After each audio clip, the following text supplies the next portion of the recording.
है अगर गुरुवर का सानिध्य पाना तो विद्यासागर.गुरु पर जरूर आना। अहिंसा परमो धर्म की, आचार्य गुरुवर श्री कुंद कुंद भगवान की, आचार्य गुरुवर श्री ज्ञान सागर मुनि महाराज की।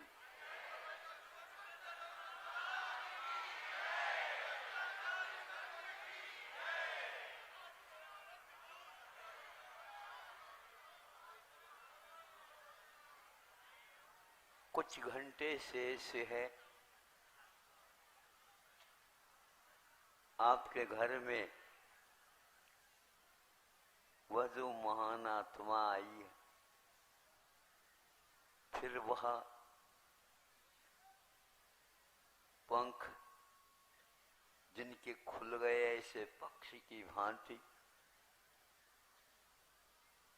विशाल आकाश के आंगन में उड़ जा, उसी प्रकार यह है। आप लोगों को एक बात कहूं, जिसको गौण किया जाना चाहिए उसको आप मुख्यता न दीजिए, और जिसको मुख्यता देना है उसकी कुछ पहचान होती है, और उनको हमेशा हमेशा याद रखिए। जैसे पेपर देता है, परीक्षा पत्र सामने है विद्यार्थी के सामने, 8, 9, 10 जो कोई भी प्रश्न उसमें दिए गए हैं, और कोई भी इनमें से प्रश्न में से आप उत्तर दीजिए, ऐसा कहा जाता है। और इसमें वह इसको पढ़ करके देखना प्रारंभ कर देता है, वो भूल जाता है। नीचे एक और पंक्ति दी गई, ध्यान से पढ़िए, और वो कौन सा ध्यान से पढ़ना तो पूरा ही पत्र ध्यान से ही पढ़ना था।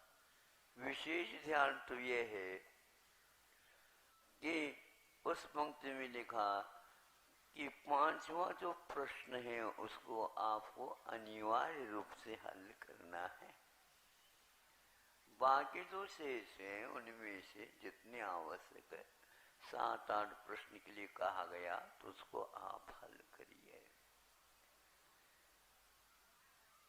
अब वह नहीं पढ़ा उसने, और उसी प्रश्न को छोड़ करके बाकी सब में से 7-8 में जो कर लिया, फिर बाद में ज्ञात हुआ उसको जांच ही नहीं किया गया।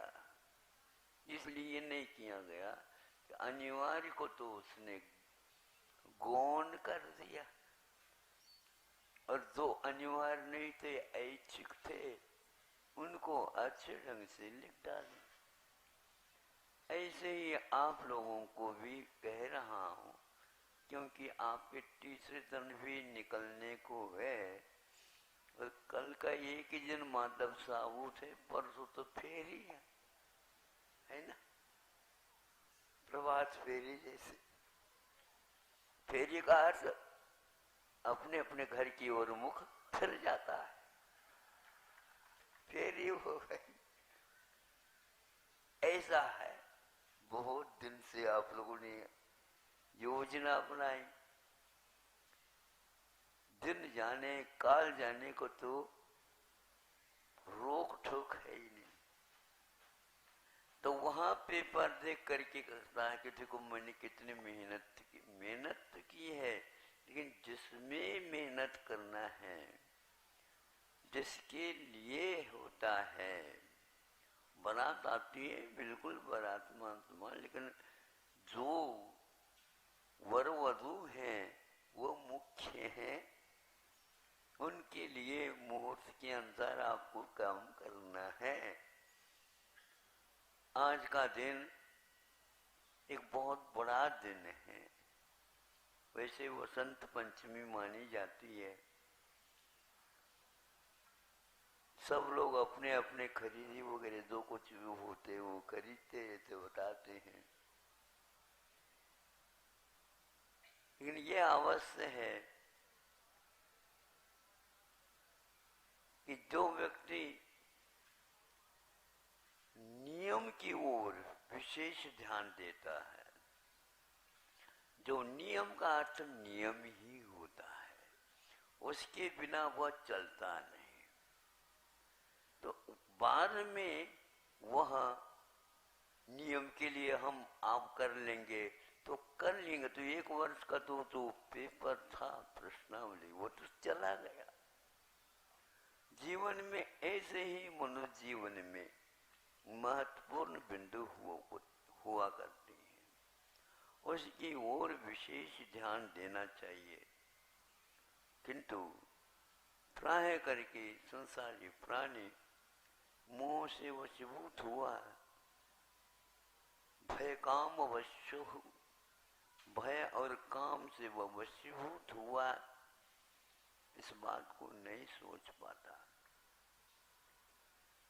अभी घर में है बालक तो हमारा ही है ऐसा कह करके आप चल रहे हैं, है तो हमारे, बिल्कुल पक्का है, ये तो व्यवहार तो है। लेकिन पंख आने के उपरांत हमारा नहीं होता। वो पंख जब तक नहीं आते, पक्षी हमेशा हमेशा उस बालक पक्षी को अच्छे ढंग से सुदृढ़ उनके पंख बन जाए, यह बार बार देख रेख करते हैं। एक बार देखा, बैठा बैठा तो एक पक्षी उस शिशु पक्षी को, अब पंख तो है ही, उसको धीरे धीरे सिखा रहा है। पंख, वह धीरे धीरे पंख फड़फड़ाता वहीं पर बैठ जाता, फड़फड़ाता बैठ जाता। तो माता पिता ने सोचा होगा ये तो फड़फड़ा रहा है, इसका अर्थ है अब यह उड़ने को तैयार है, फड़फड़ा रहा। तो वह धीरे धीरे फड़फड़ाते उसको धीरे से नीड से नीचे कर दिया, तो नीचे जमीन तक आने के लिए उसने फड़फड़ाया और जमीन पर बैठ गया। इसी प्रकार 2-3 बार कर देते हैं तो प्रशिक्षित हो जाता है। उनके करने से प्रशिक्षित नहीं हुआ है वह, किंतु उसके पंखों में बल आया है। पंख लगाए नहीं जाते हैं, ले आए जाते हैं और उनको थोड़े से उद्घाटित किया जाता है। अब वह जिंदगी भर उन पंखों के बल पर ही उड़ता रहेगा। लेकिन ख्याल रखिए, उड़ता हुआ भी वह पक्षी उसी ओर उड़ता है जिस ओर उसके लिए राशन की उपलब्धि होती है। आप भी लोग भी यदि मान लो पुरुषार्थ करते हैं तो कहाँ करें? इंदौर में करें क्या बाहर करें? इंदौर में भी कहाँ करें?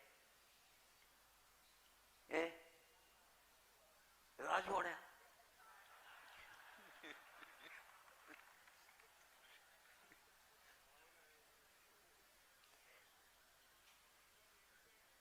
देखो सुनो, बहुत अच्छा है, राजवाड़ा है तो राजा के योग्य, आपको माल भी रखना होगा, नहीं समझे? तो उसके बिना तो वहां पर किराए देना ही मुश्किल हो जाएगा। तो उसी प्रकार अपने जीवन में, अपने जीवन कुवत के अनुसार वह सब कुछ निर्धारित किया जाता है। एक पक्षी, उदाहरण देकर के मैं पूर्ण कर रहा हूं क्योंकि आपको आज बहुत व्यस्त रहना है। वह पक्षी उड़ गया और जो साथी संगाती थे उनको कह दिया मैं आज अलग अपने ढंग से चलूंगा। तो ठीक है भाई, कहीं से भी राशन ढूंढ डाल लो, शाम को तो वहीं पर आना है, वही वृक्ष पर। तो वह चला गया और ऐसा चला गया, ऐसा चला गया। आज तो नया आकाश और नए सब कुछ धरती मिल रही है। तो वह चला था, कोई भी वृक्ष नहीं मिला, कोई भी ठिकाना नहीं मिला। और इधर देखता है तो बहुत दूर तक कुछ नहीं, इधर देखता है सामने तो बहुत ही अपार है। पीछे मुड़ करके देखता है तो पीछे तो बहुत कुछ मैं आ चुका हूं और उसको पुनः देखा नहीं जाएगा। थोड़े से घबराहट हो गई, भय काम वैश्य, कैसे करूं? पंख जो है धीरे धीरे थक रहे हैं,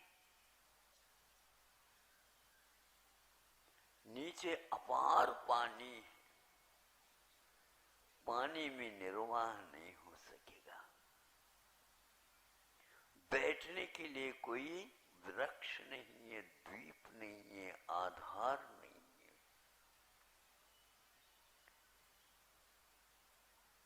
रुक भी नहीं सकता,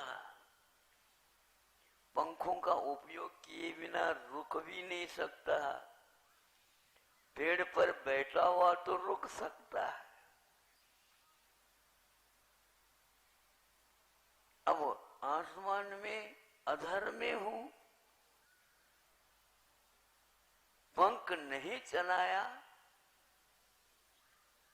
नीचे गिरना, गिरने का अर्थ डूब जाना है। फिर भी अपने पंखों के बल से वह उड़ता आया, उड़ता आया, उड़ता आया, दूर कुछ दिख गया। अब उसकी आस बंद गई। आगे बढ़ाओ, आगे बढ़ो, कुछ लगता तो है, कुछ आधार है, कुछ आधार है। कोई एक जहाज था तो उस जहाज की ओर वह आ गया। अब वह जहाज वाला कौन है, क्या है, इससे कोई मतलब नहीं, जो होगा सो होगा।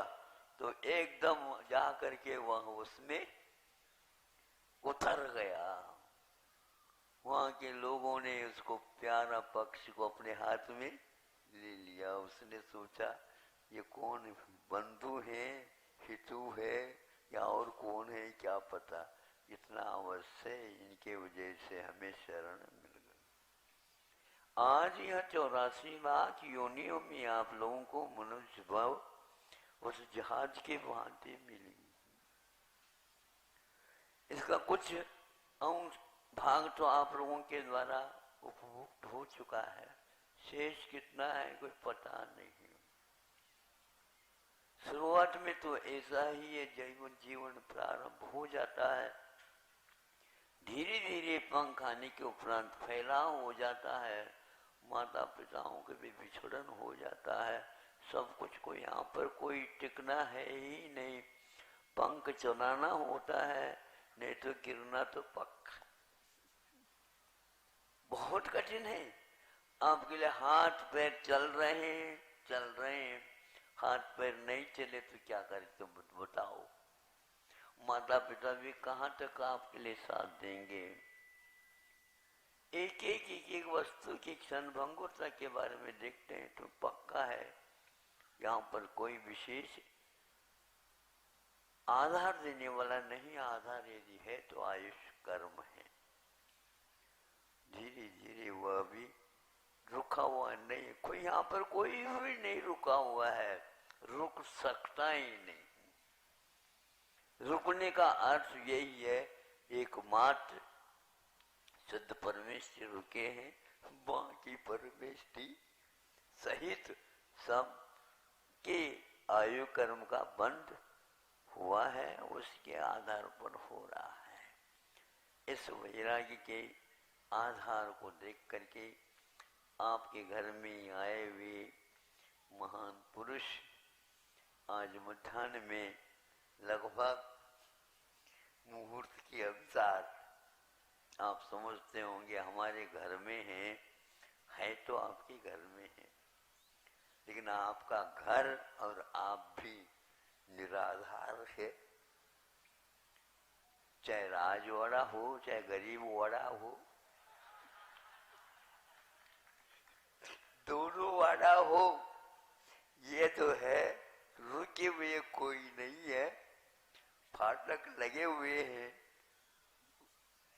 तो उनकी उम्र है और अपने आप को वहां से बिछोड़ना ही होगा।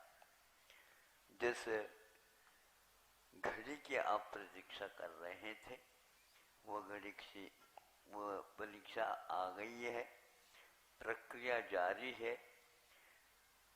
ब्रह्मचारी लोग इन संस्कारों की विधि में लगे हुए हैं और आप लोग अर्घ चढ़ाते चले जा रहे हैं, समय का उपयोग कर रहे हैं। आज विशेष संकेत है, जल्दी आना।